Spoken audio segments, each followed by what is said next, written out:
함께 제목은 우리의 숙제입니다. 숙제라고 하면 좀 싫으실 수 있지만 굉장히 중요한 말씀이니까 함께 듣도록 하겠습니다. 우리 넘겨주실까요? 함께 읽겠습니다. 시작. 예수께서 나와 말씀하여 이르시되 하늘과 땅의 모든 권세를 내게 주셨으니 그러므로 너희는 가서 모든 민족을 제자로 삼아 아버지와 아들과 성령의 이름으로 침례를 베풀고 내가 너희에게 분부한 모든 것을 가르쳐 지키게 하라. 볼지어다 내가 세상 끝날까지 너희와 항상 함께 있으리라 하시니라. 아멘. 네, 제가 예전에 다큐 감동 스토리가 있는 그런 담겨 있는 영상을 본 적이 있습니다.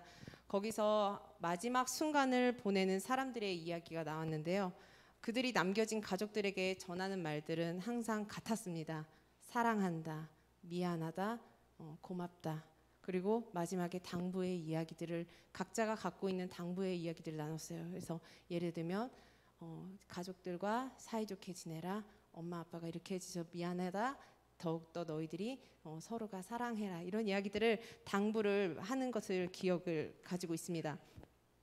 만약 우리에게 남겨진 시간이 얼마 남았지 않았다고 하면 무엇을 하실 건가요?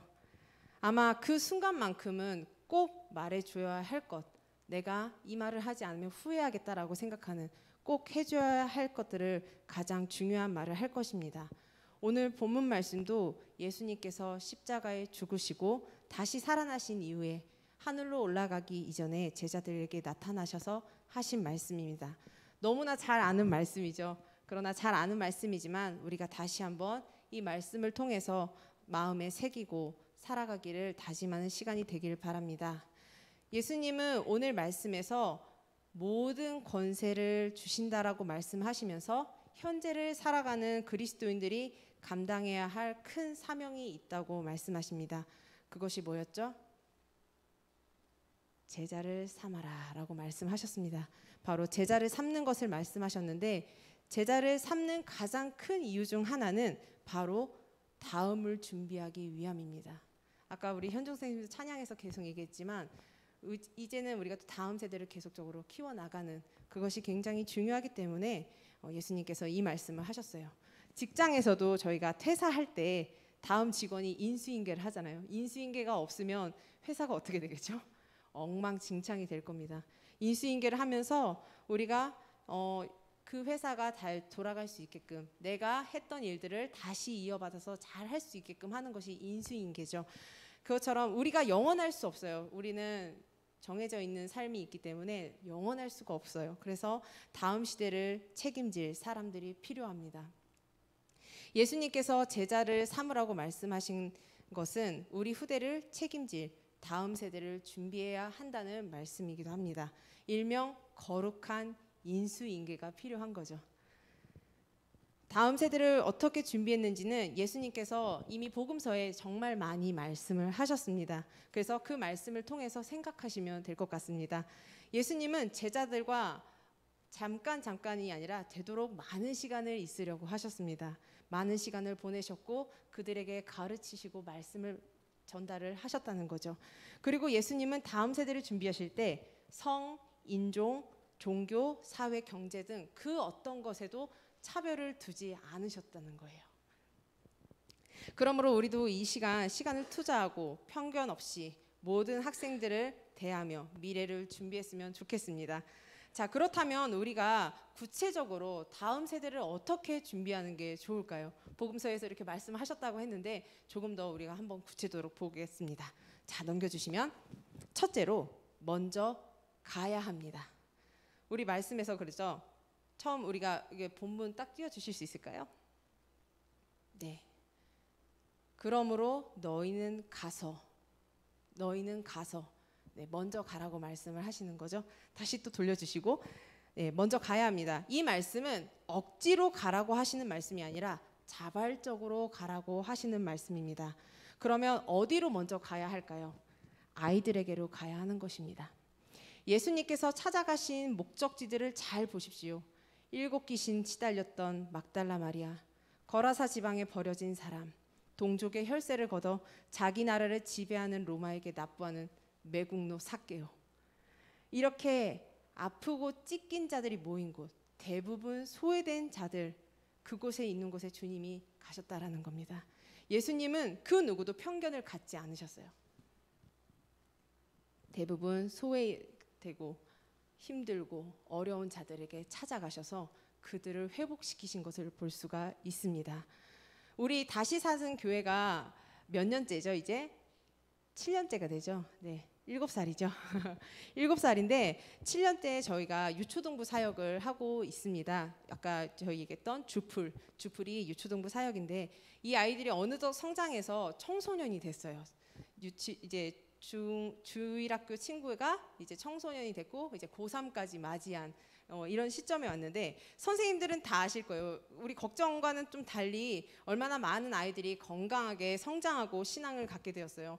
이 모든 열매의 한 중심에는 실은 모르시는 분들도 있었겠지만 매주 우리 선생님이 금요일마다 초등학교를 찾아갔었어요. 그렇죠? 코로나 전에 7년 전에 학교를 찾아가서 그 아이들을 만나주고 그 아이들이 오기 전에 선생님들이 먼저 학교로 찾아가서 아이들에게 다가가고 안부를 물어보고 맛있는 것도 주고 이렇게 하면서 선생님들의 노고가 많이 들어갔다라는 거예요.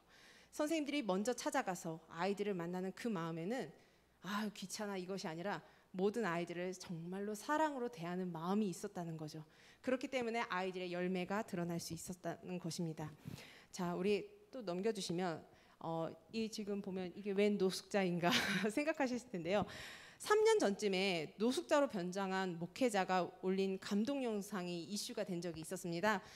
미국 일리노이주의 하비스트 바이블 처치라는 교회를 이끄는 제임스 맥도날드 목사님께서 자신의 페이스북에 노숙자로 변장을 합니다. 그리고 촬영한 실험 영상 한 편을 이제 올렸습니다.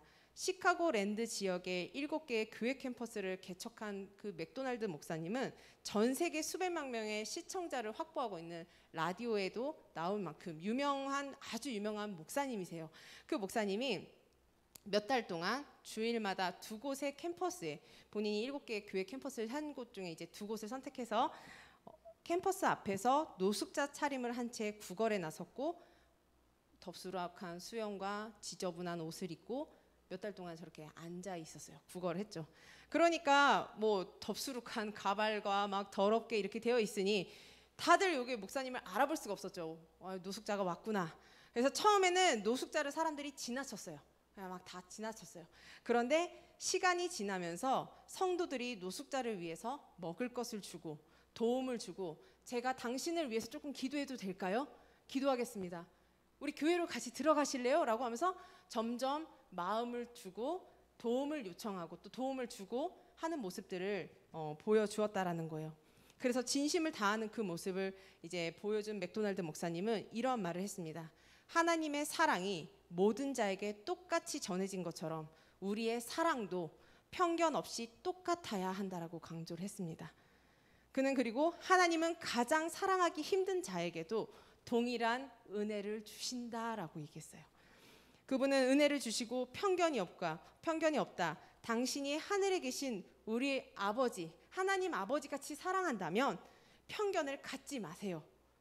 우리는 종종 우리에게 유익이 있을 때만 사람을 사랑하려고 한다.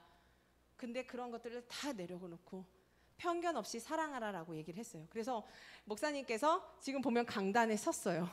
그 노숙자 차림으로 카트를 이렇게 끌고 왔는데 강단에 올라가면서 이제 벗은 거죠. 그러니까 성도들이 얼마나 놀랬겠어요. 그러면서 놀래서 막 하면서 그 목사님의 말씀을 듣고 나서 사랑은 편견이 없다라는 얘기를 듣고 많은 사람들이 울었다고 합니다. 도움을 준 사람들도 있지만 또 나름의 나에게도 모르게 편견이 가졌던 것들을 생각하며 우는 그런 일들이 있었다고 합니다. 우리가 우리 후대를 책임질 다음 세대를 일일이 선발해서 뽑을 수는 없어요. 다 얘는 좋은 사람, 이거는 이런 사람, 이 아이는 이걸 잘한 사람, 우리가 일일이 다 선발해서 뽑을 수는 없습니다. 그렇지만 아까 맥도날드 목사님 말한 것처럼 우리가 마주치는 모든 사람들에게 편견 없이 사랑으로 대어 주어야 한다는 거죠. 우리가 마주치는 교회 아이들, 동네 학생들, 쟤는 왜 저렇게 더러울까? 쟤는 왜 이럴까? 이런 것이 아니라 편견 없이 사랑하고 축복해 주는, 그래서 그 사랑에 감동한 아이들이 결국엔 예수님께로 믿고 예수님을 믿고 예수님께로 다가갈 수 있는 그러한 미래를 책임지는 아이들이 될 것입니다. 두 번째로는 넘겨주시면 가르쳐 지키게 해야 합니다. 이 말씀이 가르쳐 지켜 이렇게 하는 강요하고 윽박지르는 그런 종교교육을 말을 하는 것이 아닙니다. 이거 오해하시면 안 됩니다. 가르쳐 지키라고 말하는 것은 한 번 말하는 게 아니에요. 가르쳐 지켜 이게 끝이 아니라 계속적인 사랑의 마음으로 포기하지 않고 가르쳐야 한다는 말씀입니다. 우리가 예수님이 하신 말씀을 늘 잊지 않도록 하기 위해서는 가르치는 것을 쉬지 않아야 해요. 제가 중학교 때 정말 열심히 영어 공부를 했거든요. 근데 우리 선생님들 중에 혹시 영어 공부했던 게 중학교 때 영어 공부했던 게 지금까지 기억나시는 분들 계신가요? 지금 현주 선생님은 손을 살짝 드셨는데 따로 얘기를 나눠야 될 것 같아요. 대단하신 겁니다. 사실은 잘 기억이 나지 않아요. 저는 영어를 되게 중학교 때 잘한다고 생각했는데 다 까먹었어요. 지금은 완전 문맹인처럼 아무것도 기억이 나지 않아요. 그렇기 때문에 계속 끊임없이 배우고 나도 끊임없이 배우고 나도 끊임없이 아이들을 가르치고 나아가야 한다는 거예요. 마찬가지로 우리가 하나님의 말씀을 끊임없이 가르치고 지키도록 할 수 있어야 돼요. 이게 엄청난 힘과 에너지가 들어갈 거예요. 아이들이 말을 잘 듣던가요? 우리 선생님 주일학교 선생님들 다 생각해보세요. 아이들이 말을 잘 듣던가요? 아니죠.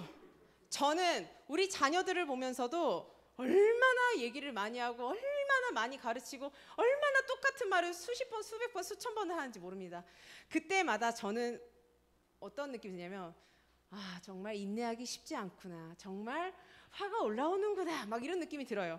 아마 인내하고 참는 것이 얼마나 힘든지 또 아이를 키우시는 분들 그리고 아이들을 가르치는 선생님들도 다 느끼실 거예요. 쉽지 않다. 우리 또 어머님들은 다 그렇죠.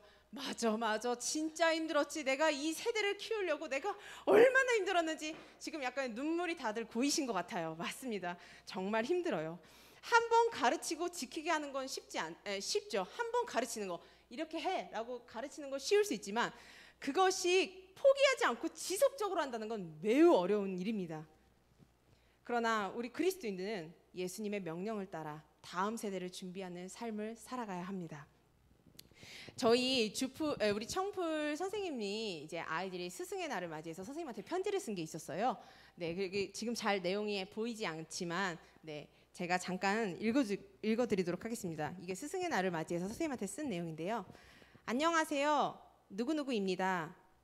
저희는 제주도 갔을 때 처음으로 친해졌던 것 같은데 그 이후 저희 교회에서 고이 담당쌤을 해주셔서 더 친해지고 편해졌던 것 같아요.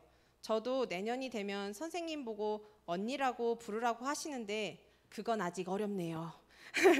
그래도 늘 동생처럼 여겨주시고 늘 저희를 위해 힘써주셔서 감사합니다. 매번 무슨 일이 있으면 안부나 연락을 해주시는 것도 늘 고맙고 사랑받고 있다고 느꼈어요. 앞으로도 잘 부탁드리고 친하게 지내요. 이게 우리 청풀에 있는 또 미 선생님한테 한 아이가 쓴 편지입니다. 이 아이가 주일학교 때부터 지금 아까 말했던 7년 동안에 청소년으로 자란 친구가 쓴 편입니다. 우리가 이렇게 포기하지 않고 지속적으로 사랑하면서 교육하면 아이들도 안 느끼는 것 같지만 이것을 느끼고 그 사랑을 선생님께 고백하는 것을 보면 너무나 감격스럽지 않나요? 그렇죠? 너무나 이거 편지를 들으면서 이제 아마 선생님이 눈물을 찔끔 흘리시지 않으셨을까 생각을 합니다. 우리가 예수님의 말씀을 따라 다음 세대를 키우는 것은 아까도 말씀드린 것처럼 쉽지 않은 일이고 잠깐의 이게 주님이 다시 오실 때까지 우리가 전해야 하는 것이기 때문에 너무나 어렵고 힘들 것입니다. 그래서 아마 때로는 그럴 거예요. 이걸 언제까지 합니까? 저도 저희 아이를 키우지만 대체 언제까지 내 손에서 계속 이렇게 할 거니? 뭐 이런 생각이 들 때가 있는데 정말 지치고 힘들 때가 있습니다. 그때 우리의 생각을 너무 잘 아시는 예수님께서 이렇게 말씀을 하고 계십니다. 내가 세상 끝날까지 너랑 함께 할게. 내가 세상이 다 끝날 때까지 너랑 함께 할 거야 라고 말씀하십니다. 이 세상 끝날까지라고 말씀하시는 것은 죄로 부패한 세상이 끝나고 하나님이 이 땅을 모든 것을 완전하게 다스리는 그날까지 우리와 함께 하신다라는 거예요. 그러니까 영원토록 우리와 함께 해주신다는 말씀입니다. 예수님은 하루도 빠짐없이 매일매일 우리와 함께 하실 것입니다. 그렇기 때문에 우리가 지치고 힘들고 포기하고 싶은 그 상황 속에서도 주님이 우리와 함께 할 거고 주님이 나의 손을 꼭 붙잡고 나아간다는 것을 아신다면 우리가 그 큰 숙제이자 큰 사명을 잘 감당하며 다음 세대를 키워 나갈 수 있을 것입니다. 우리가 이 말씀을 기억하면서 다음 세대를 그렇게 우리가 키우면서 살아가길 원합니다. 우리 이 시간에 함께 같이 기도하길 원합니다. 제가 이 드린 말씀처럼 우리가 우리 다음 세대를 위해서, 다음 세대를 키우기 위해서 편견 없이 먼저 다가가는 우리가 되게 하여 주시옵소서라고 기도하길 원합니다. 나도 모르게 이 아이는 이래, 저 아이는 저래, 나는 그래서 이 아이가 더 좋아, 나는 말 잘 듣는 이 친구가 더 좋아, 말 듣지 않는 저 친구가 힘들어라고 하는 것이 아니라 예수님이 먼저 보이셨던 것처럼 편견 없이 사랑으로 대해주는 우리가 되게 하여 주시옵소서라고 기도하길 원합니다.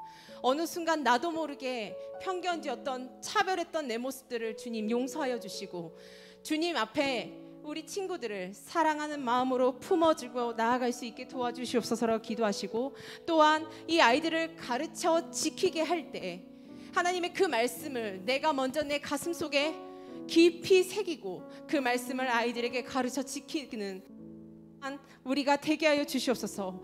때로 힘들 때도 있지만 주님께서 나에게 말씀하신 것처럼 내가 너희와 항상 함께하겠다, 내가 세상 끝날까지 내가 너와 함께하겠다라는 그 말씀을 붙잡고 주님, 내가 그 말씀 안에서 더욱더 다음 세대를 키워나갈 수 있도록 도와주시옵소서. 지치고 힘든 그 상황 속에서도 주님이 나와 함께하신다는, 영원히 함께하신다는 그 소식을, 그 기쁨을 기억하며 그 약속대로 살아가는 내가 되게 하여 주시옵소서라고 우리 다 같이 함께 목소리 내며 기도하도록 하겠습니다. 기도하겠습니다.